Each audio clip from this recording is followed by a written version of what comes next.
aslında bugün bir kez daha e, Kürt halkı Rojava'nın kendileri için neyi ifade ettiğini net bir şekilde meydanlarda tek yürek ve tek söylemle, tek eylemle ifade etmiş oldular. Bütün dünyaya ve özellikle Türkiye'ye, Ankara'ya göstermiş oldular.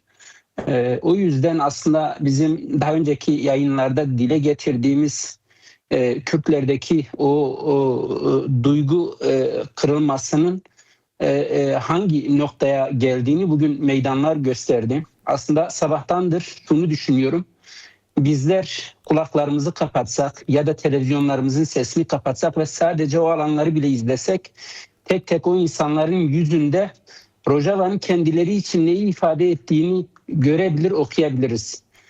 Dolayısıyla yani Rojava Kürtler için sürekli dile getirdikleri bir kırmızı çizgi ve o kırmızı çizgi her aşılmak istediğinde Kürt'ün sahiplenmesi de bir o kadar artıyor. Yani daha önce nasıl 2014'te o kırmızı çizgi aşılmak istendiğinde Kürtler Kobane'nin etrafında birleşip bütün dünyadaki gösterileriyle 1 Kasım Dünya Kobane Günü'nü ilan ettilerse ve hala bizler o günü meydanlarda insanların kutladığına tanıklık ediyorsak bugün bir kez daha onun da üstüne çıkarak bu sahiplenmeyi kat kat aşarak 1 Şubat'ın bu sefer Dünya Rojava Günü olduğunu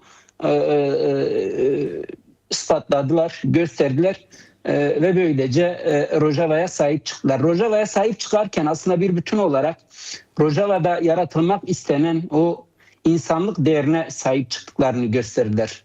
Rojava'ya sahip çıkarken aslında Suriye'nin kurtuluşunun ancak bir Rojava modelinde mümkün olabileceğini gösterdiler.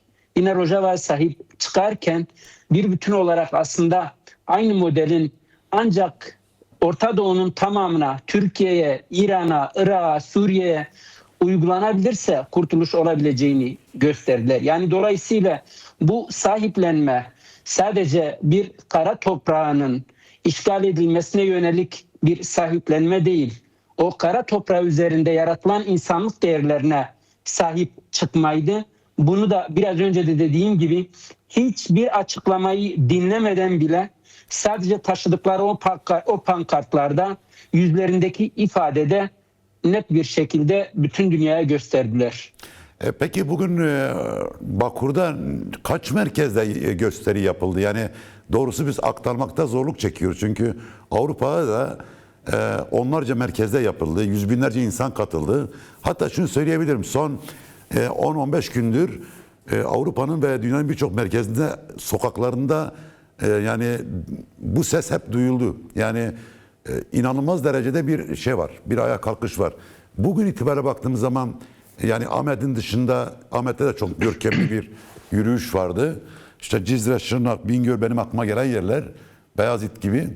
Başka nerelerde oldu ve hatta toplamda kaç merkezde? İstanbul, Suruç, İstanbul, Suruç'ta vardı ve hala şu an itibariyle biz sizin yayınınıza katıldığımız bu dakikalarda bile Geverli gençler sokakta ve Rojava'ya sahip çıkmaya devam ediyorlar. Yani onlarca merkezden sizin de dediğiniz gibi gerçekten bugün 100'ü aşkın merkezde yani bütün dünyada 100'ü aşkın merkezde Rojava'ya sahip çıktı insanlar.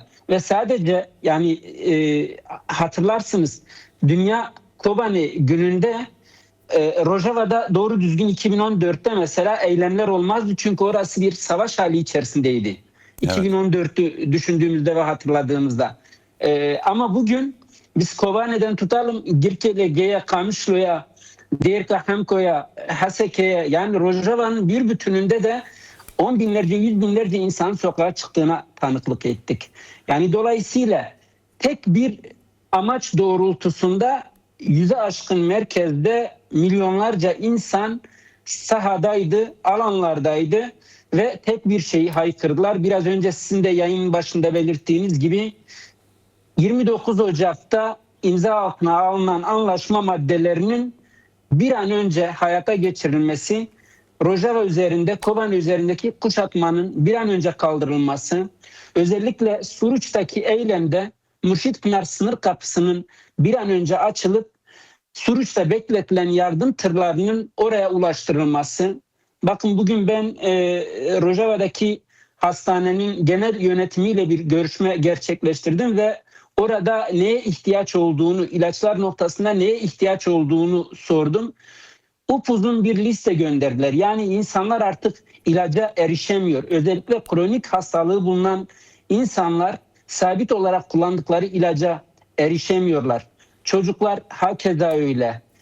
Sular kesik olduğu için belki de kuyulardan çekilen sular içmeye müsait değildir. Bu suların belki de ilaçlanması gerekiyor ama ilaç yok, klor yoktur. Ya da bunu diyelim ki arıtacak herhangi bir şey yoktur. O yüzden yani bir an önce Murşitpınar sınır kapısının açılması gerekiyor ve insanlar şunu söyledi. Madem sürekli televizyonlara çıkıp Türkiye yetkililerine seslendiler. Kürtler kardeşimizdir diyorsunuz. Madem bu vatan Türklerin olduğu kadar Kürtlerin de vatanıdır diyorsunuz. O zaman niye bir kapıyı açmıyorsunuz? Bu yardımların Rojava'ya geçmesini engelliyorsunuz diye çok haklı bir soruyu sordular. Yarın pazartesi umarım bu hatadan dönülür ve Murşitpınar sınır kapısı açılır. Orada bekleyen yardım tırları ve şu ana kadar Diyarbakır merkezli toplanan yardımlar Kobani'ye ulaştırılır.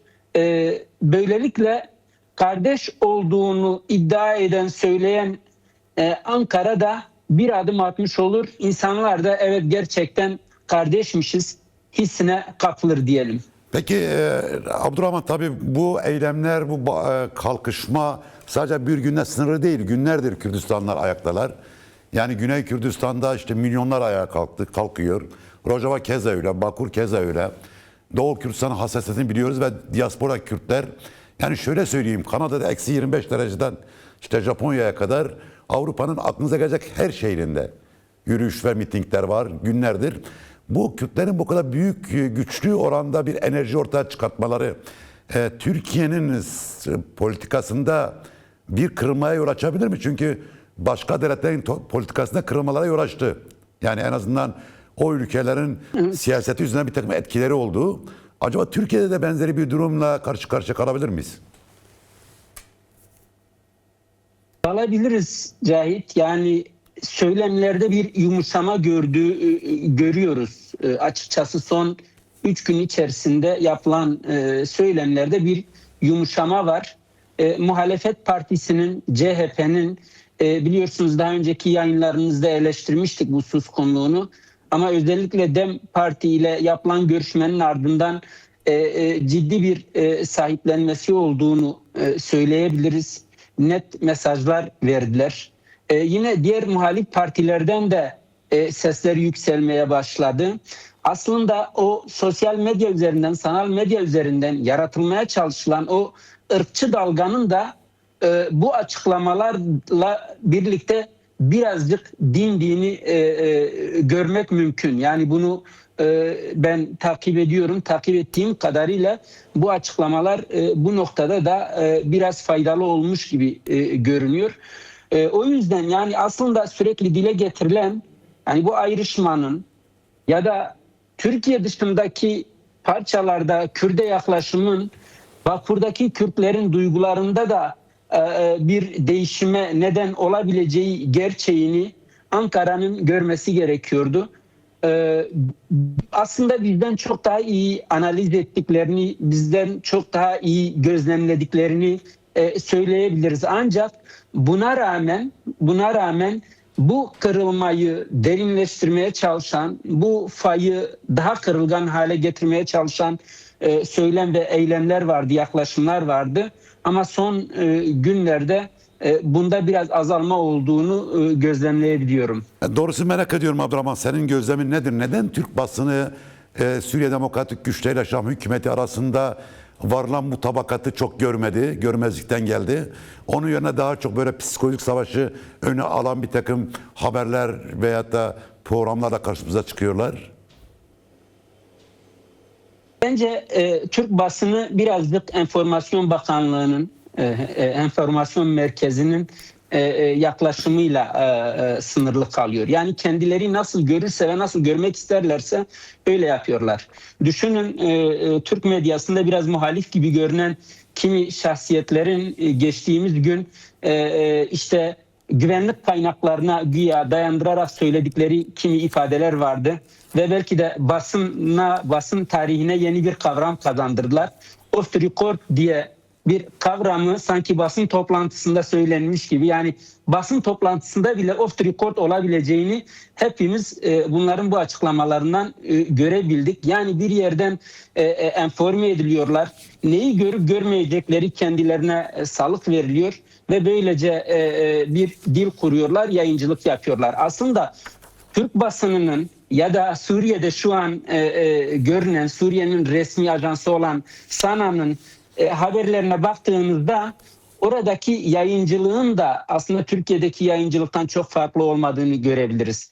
Yani düşünün 18 Ocak'ta yapılan mütabakatta 14 madde açıklanmıştı ve henüz resmi bir açıklama yapılmamasına rağmen SANA'da dahil Türkiye basınının tamamı bu maddeleri işledi. Ancak 29 Ocak'ta her iki tarafın onayıyla bir anlaşmaya varıldı ve bu anlaşmanın da en azından basından görebildiğimiz kadar yine 14 maddesi vardı.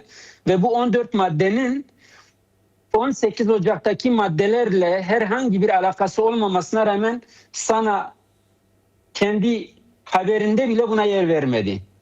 Yani haberi dolaylı anlatımlarla, evet KSD'nin Haseki vilayetinde 3, Kobane'de de bir tabur şeklinde örgütleneceği ve tümenlere katılacağını ifade ettiler ama haberin devamında tamamen 18 Ocak mutabakatındaki haberi yedirerek birçok kişinin kafasında soru işaretleri yaratmaya çalıştılar. Ama bunda da başarılı olamadılar. Yani çünkü o maddeler hem özgür basın tarafından yoğunca tartışıldı, hem İlham Ahmet'in, hem Fozla Yusuf'un, hem Mazlum Abdi'nin, daha sonrasında da Aldar Halil'in yaptığı açıklamalarla birlikte aslında öyle olmadığını gözler önüne serdi. Yani dolayısıyla evet, bu 29 Ocak'ta varılan anlaşmalar Mazlum Abdi'nin dediği gibi belki kendilerinin koyduğu noktada değildi. Yani istedikleri gibi olmadı ama en çok da Suriye'de Türklere reva görüleni uygulamaya koymak isteyenlerin istediği gibi olmadığını bize gösterdi. Evet. Yani bunun başında evet Türkiye basını ve günlerce oradaki her bir savaşçının bedenine yapılanları bile meşrulaştıran bir yayıncılık yapan, hadi ben Yeni Şafak'ı geçtim, Sabah'ı geçtim, hükümete yakın A Haber'i geçtim, muhalif gibi görünenlerin bile bunu meşrulaştıran yayınlarını gördükten sonra aslında oradaki anlaşmanın çok da istedikleri ama mecbur kaldıkları bir anlaşma olduğunu gösteriyor. Yani o yüzden Türkiye basınının bunu görmemiş olması çok normal. Evet.